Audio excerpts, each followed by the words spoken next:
Alright, so game 3 for ANZAC Cup versus Steve Simon. How you going? Yeah, not too bad. Alright, quickly take us through your list. Pretty much HQ choice.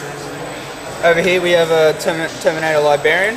Even though he's got the Storm Boulder, he has a Storm Shield there. There's 2 Psychic Powers. Got a 10-man Terminator squad, 8 Thunderhammer Store Shields, 2 Lightning Claws. We have a 10-man Tack Squad Melter in a drop pod for reserves.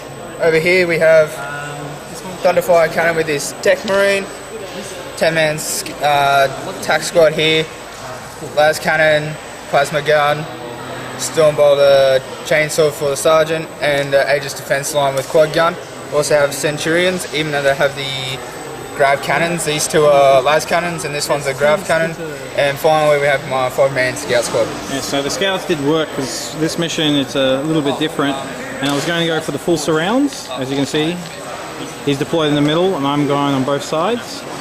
But the Scouts put a little crimp in that because he won the roll-off. Unfortunate. Alright, another cool mission. This one here, it's like an attacker-defender type thing. If you have, there's only 2 objectives, one in the attacker side, one in the defender. If you have it at the end, you get 5 points.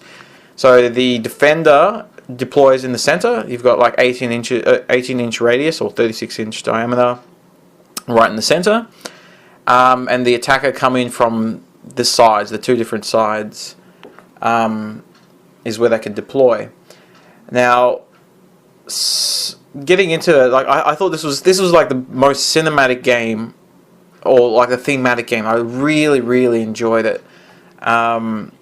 And something I probably made a little mistake here because I was trying to infiltrate like completely around, just do a full circle.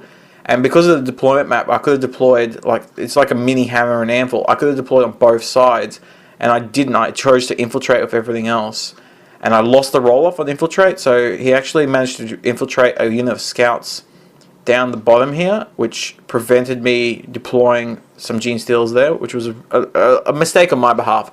I should have deployed 1 unit of Gene Stealers, or maybe even 2, in the 2 sides, so that allowed me to infiltrate the rest of my Gene Stealers. You can see it's a full circle there.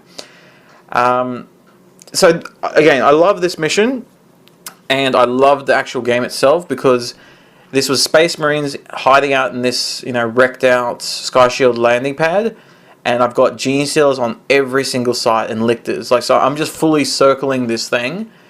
I've got my little HQ squad at the top there, where he's done the drop pod and he's come in. So my Gene Stealers have to turn around and finish it off, but it was great. Like my game plan was just run in Starship Trooper style and just go in and eat face. Unfortunately, he seized on me, which meant he got his drop pod in, and I had to turn around and go bash some Space Marines. And his Thunderfire Cannon did a bit of damage, and it's actually 2 rounds of damage. But I didn't mind so much. It's him calling in reserves and just doing crazy stuff with this. What's the word? Beleaguered. Anyway. The Space Marines in the middle just hiding out, going, please get down here. He's got all these Terminators and drop pods and stuff saying, we're coming to help you. Now, something he didn't do, he went for the Psychic Screech with his Librarian in that big squad of Terminators, and that just proved too juicy of a target for myself with my Morlock. I actually took 2 Morlock tries to get hits there, but I killed 6 of his Terminators in 1 Morlock blast, which was fantastic. My Lictor was a little bit too far I didn't roll far enough for my run roll, and then my fleet, I think I got a 1. So unfortunately I wasn't right next to it, which would have been perfect. Just 2 Morlocks bashing that would have been sweet. However, his Grav Cannon Centurions caused so much drama to me. Each round they just I think for turn 1 they killed a squad of Gene Stealers and the Brutal Lord. Turn 2, completely decimate a Morlock. Turn 3, another Morlock dies to them.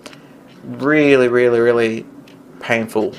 Grav Cannons, Grav Amps and all that type of stuff is not cool. Bottom here, my Lictor kills those scouts.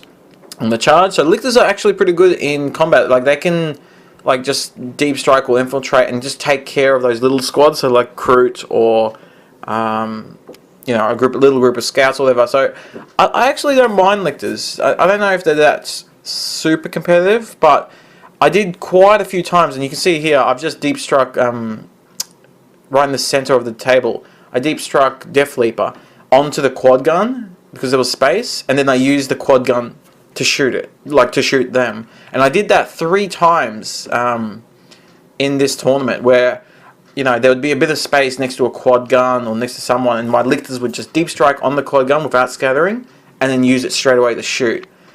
So I actually really like that tactic. I don't know how prevalent it will be in, you know, future tournaments, but anyone, you know, wanting to just throw in a lictor, or if you have Death Leaper, you know, if you're going against those Death Stars and they got the you know, one Psyker hoping for fortune, and then, you know, you get negative D3, then you go Shadows and Warp as well. I can see that happening. Like that's why the main reason I want Skyblight is just so I can have an extra HQ for Death Leaper, because I think rather than 3 flying Hive Tyrants, I might just go 2 flying Hive Tyrants and Death Leaper, and deep strike Death Leaper, doing the negative D3 leadership on whichever Farseer, say, has fortune, and then flying up my Hive Tyrants to get them in shadows to make sure that turn 2 can't cast fortune or won't get it off, and that turn 2 will then be when I strike that big squad of Seer Council or, you know, whatever.